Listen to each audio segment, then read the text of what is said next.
this is the progress that I have made on my mug rug.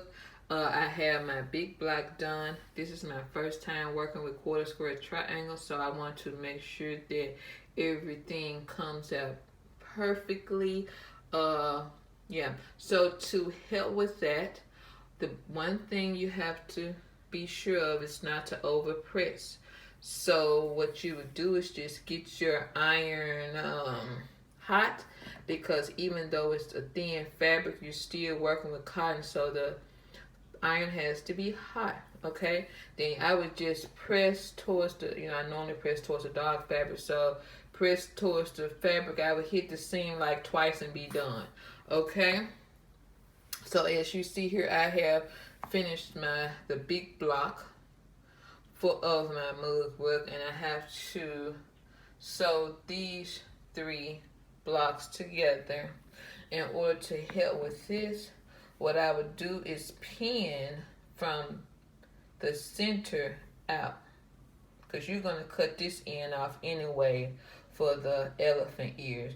And then I will pin this from the center out. So you flip these over, sew those two together, sew those two together, and then flip them on top. You would nest the seams together, and then pin them from the center out, like the center this way, then the center this way, and that will help with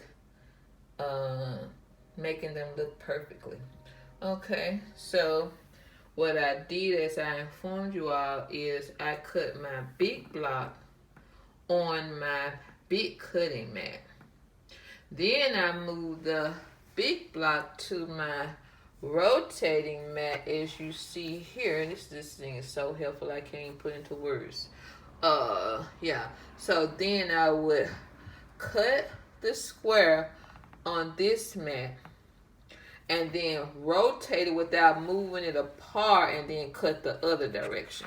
So for these quarter square triangles, what I did, my first cut was this way. Then my second cut was this way. And then once you separate them out, it looks like this. Okay, so then you would end up with this print looking like this. And then if it was just the block cut, all these pieces would be white or red, whichever one you're working with. Okay. The thing about it is, an important thing to take into consideration is, here you're working with a print. So when you separate your blocks out like this, whatever position they are, when you cut them into fours, they need to be in that same position when you put the 4 quarter square triangles together. So when I cut this red square right here, these two pieces, that means when it was 4 quarter square triangles, the way I have this would means that this piece right here was the piece that was at the top of that quarter square triangle, or the top of that square when I cut it. So this was the bottom piece. This was the top piece. This was the bottom. This was the left side, and this was the right side. And you have to keep them in their position when you put your quarter square triangles together. Otherwise, it's not going to look right. Okay? So, as I had informed you all, the final size of my mug rug will be 9 inches down and 12 inches across, which is my favorite size of mug rug to do.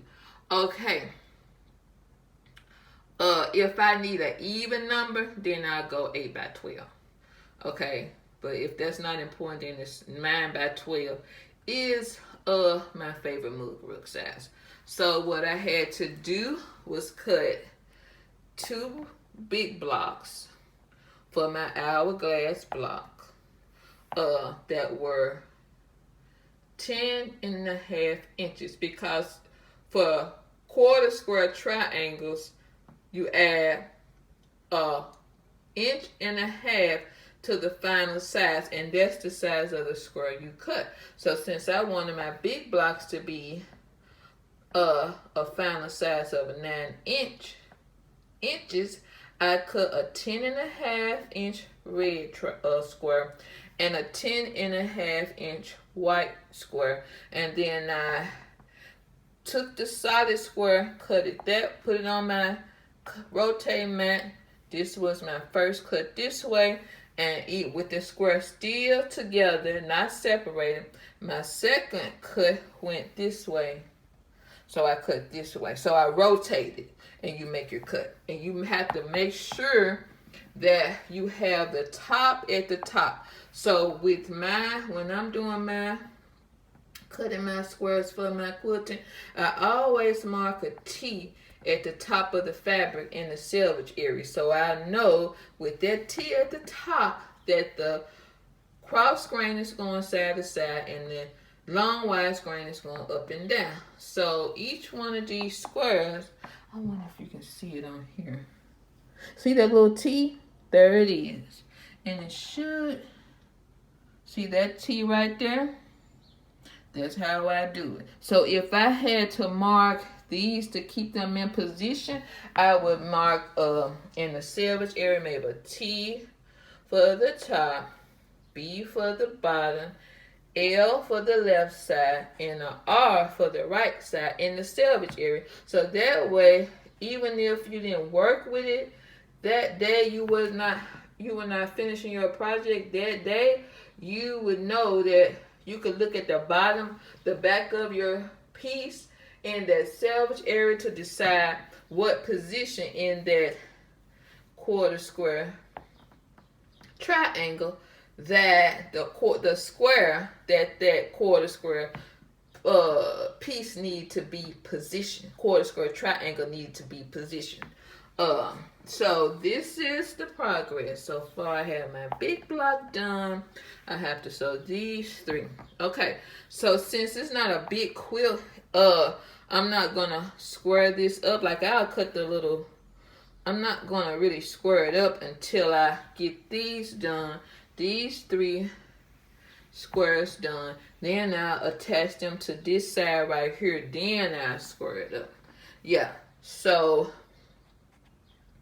these squares I cut 4.5 inch because the finished size will be 3 inch. So that means the 9 and then plus the 3 is the 12, and then you have your 12 all the way across, and then it's just 9 up and down here.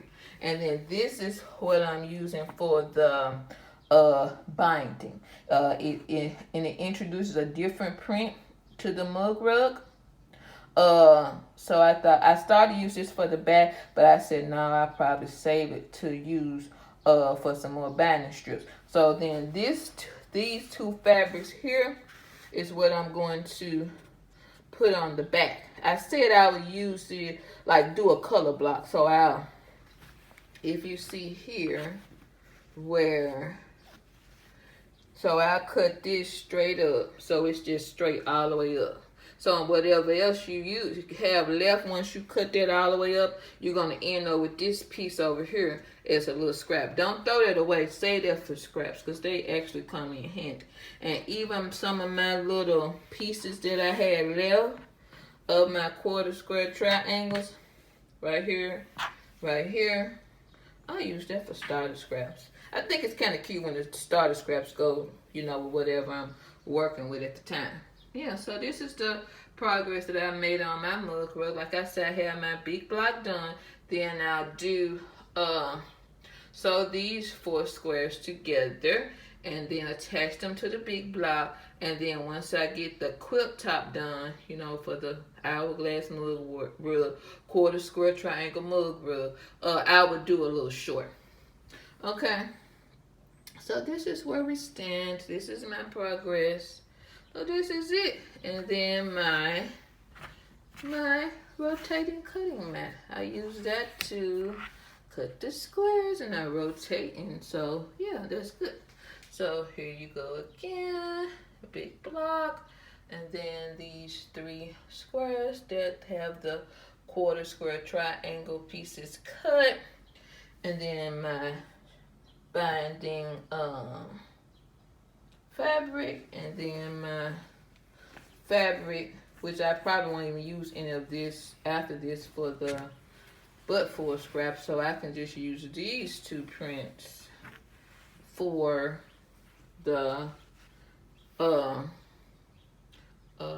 backing. So it will just, just cut straight down there. So this will be straight all the way down. And then so this piece, once I cut this straight all the way down, and then it'll just be like color block. Yeah, because I don't, some people, put anything on for the back, but I actually put fabric on the back that I like.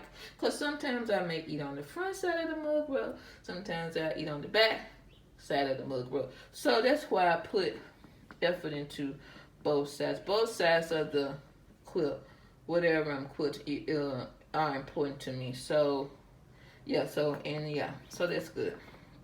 And then it matches all the way around on the front and the back. So I thank you all for watching my video. Check you later. Please subscribe to my channel. Make a comment. Hit the like if you like it. Hit the like button. Check you later. Check you later. Subscribe. Check you later.